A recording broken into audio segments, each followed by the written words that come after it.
Thanks, Paul. Appreciate it. Thanks, everybody, for being here. Let's talk about our players of the game, first and foremost, from Saturday. Offensively, Danny Vitale had a great game. Played 77 plays, probably too many. But with what the situation we had depth-wise, he had to take a little bit more of a role, had a very, very productive and outstanding football game. Big playmaker was Justin Jackson. Obviously, the way he was able to run the ball. We took 2 carries off his shoulders, which was good, but still need to spread that out a little bit more. Deontay Gibson was very active, had a terrific game defensively as our defensive player of the week, and then Jalen Prater was our defensive big playmaker. He was statistically our most productive player, and I thought Joe Jones played one of his best special teams games. Very active, especially on kickoff. Played very well.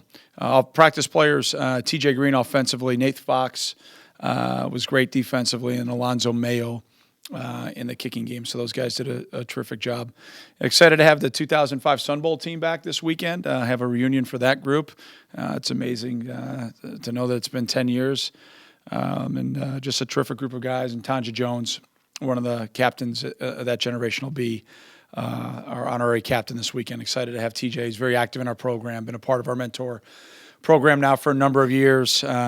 Very involved in a lot of different ways with our football program.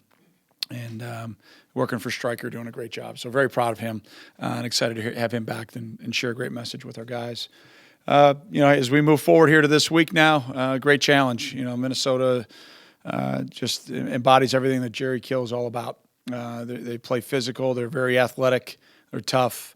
They've got a great idea of what they're doing in all 3 phases schematically. These games have been huge challenges, not only in my time here and Jerry's time there, but I just think over the years this has always been a hard-fought battle, and I don't expect anything different here this weekend. So, good to get, I guess, the Big Ten season up and running. We're excited about that, but also more importantly, we started at home. And I want to thank our students. We had great support on Saturday night, and look forward to getting up early and having breakfast with the Cats on Saturday mornings. So, cordially invite all of our students to have some fun. So, with that, how about some questions? Do you have any updates on either Jeff Mogus or Godwin?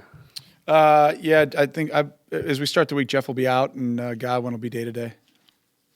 So Jeff is out for Saturday or just to start the week? He's out today. Okay. Coach, you've referenced your struggles in October as a team. Anything you want to obviously put that in the past, but Yeah, sure. Is that a reminder to your team, or are you doing anything differently in preparation? Yeah, we talked to him a lot about it in the offseason and started again last week about no excuses, and I think I spoke about it last week on Monday that, football cannot be an excuse for academic performance and vice versa. And, our guys time managed pretty well last week, I thought. And, I expect now that we're into our routine, some semblance of some normalcy, I think they'll be fine. I think they'll be ready to go. Do you think there's a link between that and classes starting? Never. No. I mean, there's a link between that and them, their inability to Snapchat and do all the other cheesy stuff that occupies their whole day. So hopefully getting into a routine will help them. I think athletes just in general are creatures of routine. And hopefully we'll now, every week's been a little bit different. This will be the first week that we've got the same schedule that we had the previous week. So hopefully they'll be better than they've been in the past. Coach, you gave up more rushing yards to Ball State than any team you played in the first 3 weeks. Do you chalk that up to not having Godwin at the back end? Was it lost on the defensive front? No, I chalk it up to misfitting on one play and having a missed tackle, and then a quarterback scramble. So the rest of there were 2 plays, and the one big chunk was a scramble because we were out of our rush lane. So no, it had nothing to do with Godwin. Coach, what sticks out to you in watching Minnesota's offense this year? Do you think they've shifted their style at all with David Cobb in the NFL now? Well, yeah, he was a great player, but no, I don't see a large shift in scheme. I see them kind of honing in now. I think they settled in with Smith and Brooks at running back based on watching last week. And those 2 guys are fast and physical. Understand, especially Brooks is impressive as a freshman. To watch what they're doing. Their offensive line has been banged up, and obviously that hurts. But I thought they got things rolling pretty well last week against Ohio.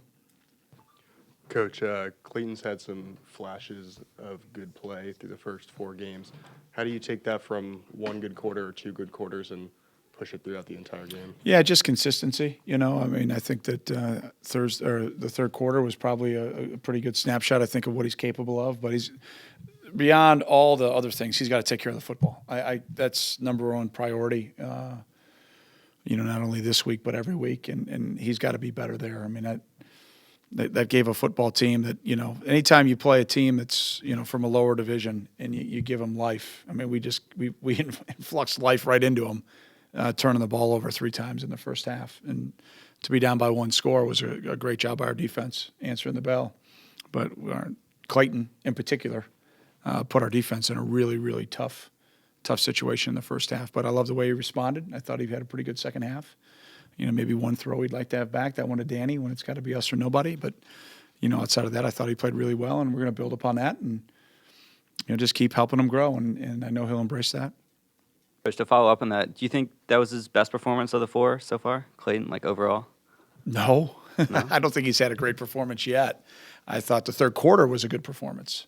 But as an overall game, I mean, you can't have selective amnesia. You can't say, wow, I'll go back to the Outback Bowl. I mean, Mike Kafka played for Auburn there for 3 quarters and then, played great for us in the fourth, and we still lost. I think we got away with some things in the first half. I was probably too aggressive at the end of the first half, but we have yet to be in a 2-minute offense in a game. And I wanted to get the first down to get us into a 2-minute mode. And then to compound a bad snap by not getting on the ball and living to fight another down is a critical error. So just a lot of room for growth. And he's working at it. He understands it. And we will continue to put him in a crucible in practice. We're going to continue to try to just push all 3 of those guys, but Clayton gets a lion's share of the reps, obviously, with the ones, and just continue to try to pressure him as much as we can in practice to get him comfortable in all situations.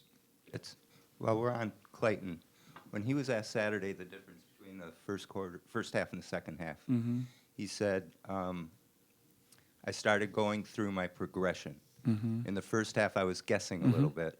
I just wasn't doing what I was coached to do. In the second half, I started to do it, and it started to work. What were some examples on film you saw of him guessing in bad results? And is that kind of detour, if you will, a common or uncommon step in that process he's going through as he matures as a quarterback? Yeah, it's a deep question. And it's an outstanding question. It's not a surprise, Skip. But I would say the best example would be the interception up the sideline. Yeah. I mean, he predetermined before he even caught the snap that he was going to throw a fade instead of letting the route progress and seeing what happens with the coverage concept. So that would be probably example A and a perfect example. And then, I think he just settled down. And, yeah, I think it's a natural progression. I think where you see that happen a lot, it's not just a quarterback, but you see it happen a lot with defensive linemen. You see him guess and take a wrong step. And same thing with O-linemen when they're expecting movement. So it's not a surprise, but it's a great lesson learned. You cannot do that in this game. You can't guess and expect to be consistent. Is it sort of a reversion to what had worked for them before? Well, you can do things in high school at quarterback that you can't do at this level. I mean, there's like one other guy probably on the other team that's your level of play, that can play up to your level. So, yeah, I mean, he'll be fine. He'll be fine. He's got a lot of work to do, but he'll be fine. Coach, you talked about Minnesota's offense. They probably haven't gotten the production that they've wanted through the first 4 weeks, but they still have 3 wins. And do you chalk that up to Coach Kill and kind of the culture he's built there of when things don't go exactly right, you still find a way? Yeah, I mean, that's what great football teams do and great programs do. And Jerry's done an amazing job everywhere he's been. We're very good friends, and I've got a ton of respect for him. And, defensively, they're outstanding. They're one of the best, if not the best, in the Big Ten. And, they're going to be in that conversation at the end of the year. They're very athletic. Tracy Clays does a terrific job. They know exactly who they are and what they're doing. They've battled through a bunch of injuries, too, which is very impressive with what they've done defensively. So, they've got a complete team. They're really good in the kicking game. Jerry and his staff do a great job. They've been together for a long time. Coach, how difficult is it, challenging is it to parcel out the playing time at the running back position when Jackson's so consistent and also how are these guys doing on other aspects of the running back position and blocking, et cetera? Yeah, I think Warren and Solo are doing well. We got to continue to, take some reps off of JJ. It's a long year, but at the same time, you're right. I mean, I think it was career high rushing on Saturday. So it's a balance because he's a great player and he's been very productive. But at the same time, as the season goes along, we're going to have to lighten his load a little bit and just be smart with when we do it, how we do it, and all those things. But I think JJ's playing at a pretty high level right now, so it's hard to say, hey, you know what, I want you to stand over here for 20 more plays with me and not play. So we just got to work through it and continue to evolve as an offense. Coach, when you're preparing for a team like Minnesota that you played last year, and they seem like their philosophy is generally like similar this year to what they did in years past, how much do you watch, like in preparing for the game, how much do you watch the game that you played against them last year and other games last year and in the past versus like what they've shown so far through 4 games this Yeah, season? I mean, I think you try to overturn every stone, and it's not only this year's games, but, we go through a pretty extensive offseason study of every opponent, especially teams in the West that we're going to play year in, year out. So I think you overturn every stone to try to give the guys the answers of what we think we're going to see, what they're going to do against us, and then, always kind of how have they evolved in all 3 phases, because everybody, has their base on what they believe in, but then they match your play calling in all 3 phases to what their talent currently is. Just to follow up on that, I know you won't get into any specifics, but what does that offseason study entail? Just pure unadulterated analytics. I mean, we look at everything. We look at every way you can break down a play. I mean, 36 to 50, 55, 60 data points on each play. You break it up, look at the field zones, down and distance, common opponents, tendencies that way. And then, again, look at how they evolved. I mean, so it's probably, 2 to 3 days per team that you take in the offseason, just taking a look at the things that they do and how they do it. So it's pretty extensive, but that's pretty much your offseason with just about everybody you play. And it's a little bit more of a challenge sometimes when you play non-league games of teams that you don't play a lot. So it adds a lot to it. Pat, last year you just tied the game, and then they broke your back with the 100-yard kickoff return. Do you expect maybe to employ the same strategy on kickoffs this Saturday like you used against Duke? I have no idea what you're talking about. Coach, what's the biggest difference between going from non-conference play to Big Ten play, or is there even one? Yeah, it's huge. First of all, that's why everybody came here, beyond getting the best degree in college football and the experiences that you get as a Northwestern student athlete. It's to play Big Ten football. And you got 8 weeks of it. You got 8 weeks to play over 9 weeks, and I know the guys are stoked up. I mean, it's why you come here. You got a lot of knowledge of each other. There was, especially when there's on our side, I know there was a couple of changes staff-wise, but, for the most part, there's a familiarity of each other. I know, at least from our perspective, the respect level we have for everybody that we play in conference. And, from that standpoint, you're going to have to go out and execute. You can't beat 2 teams. I mean, if we do what we did in the first half this Saturday and every Saturday moving forward in Big Ten play, we'll get embarrassed, turnover-wise. So, from that perspective, I think the bar goes up. The expectations of consistency in your play goes up. And, it's I think what our fans get most excited about. I know it's what our guys get most excited about is Big Ten football. And like I said, I know from our guys' perspective to have the Big Ten opener at home, obviously is something that the guys will be stoked up about. Coach, you mentioned their 2 running backs, Smith and Brooks. Can you give us a little differential between their running styles, assets, and then throw in a little extra about their quarterback as well? Yeah, I think Smith is pretty electric. They get him the ball in a lot of different ways. He's caught 10 passes also, which to me is pretty impressive. Brooks got much more involved last week against Ohio. It's amazing. He wears 27. It reminded me a lot of Cobb watching him just as a young guy. Just physical, plays behind his pads. He had a long run and dropped his pads and ran through a DB on Saturday. And I think Mitch is a guy. He's an experienced quarterback. He's been in Matt Limegrover's system now for a couple of years. He's got a good sense of it. He's a big guy. He's very athletic, 240-pound quarterback.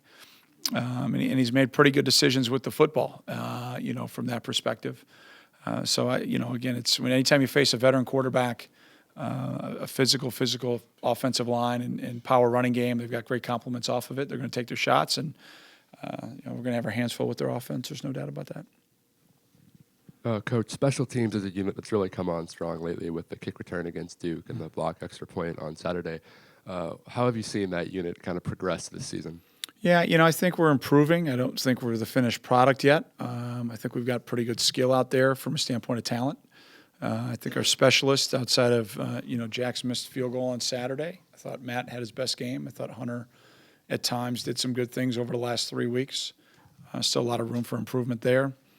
From a kick return standpoint, we had a couple of one-man misses on Saturday that I think led to us not getting a chance to get things going. And if you could have told me where those balls were being punted, I would have appreciated that because I had no idea where that ball was going. On Saturday.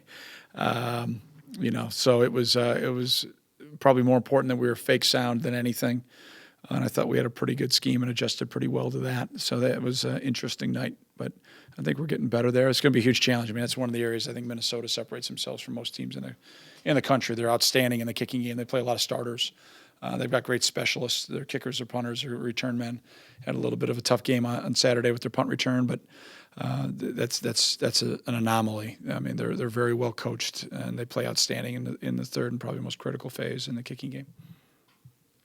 Coach, is there a consistent problem showing up that's not prohibiting you guys from scoring when you get into the red zone, scoring touchdowns? Well, you got to be able to run the ball more consistent than probably we have. Saturday we're down there and we missed a shot. We got Danny wide open and we almost throw an interception, which should have been a touchdown.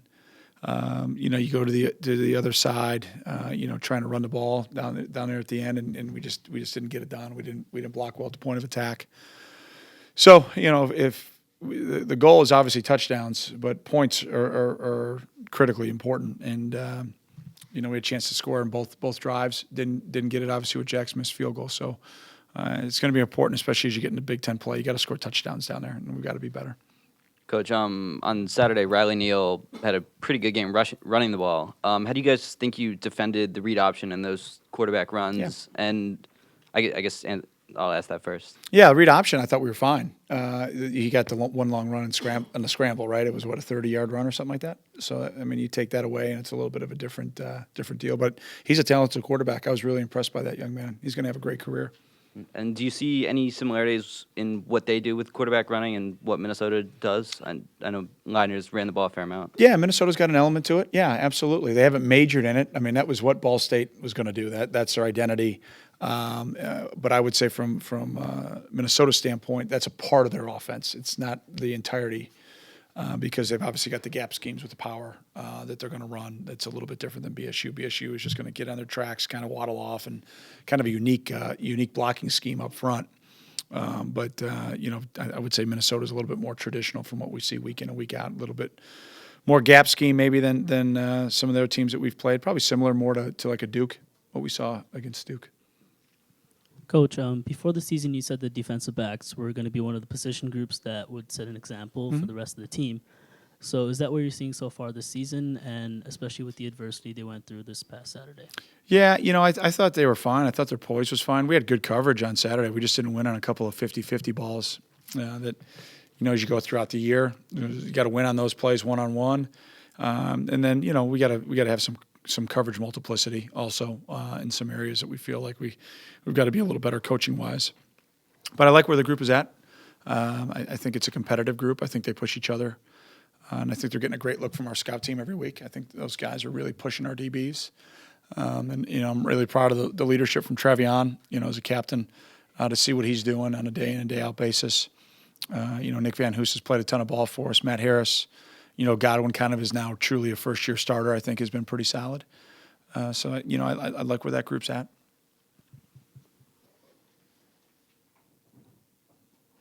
Anything else for Coach? All right, thank you. Thanks. Have a great week, guys. Go Cats.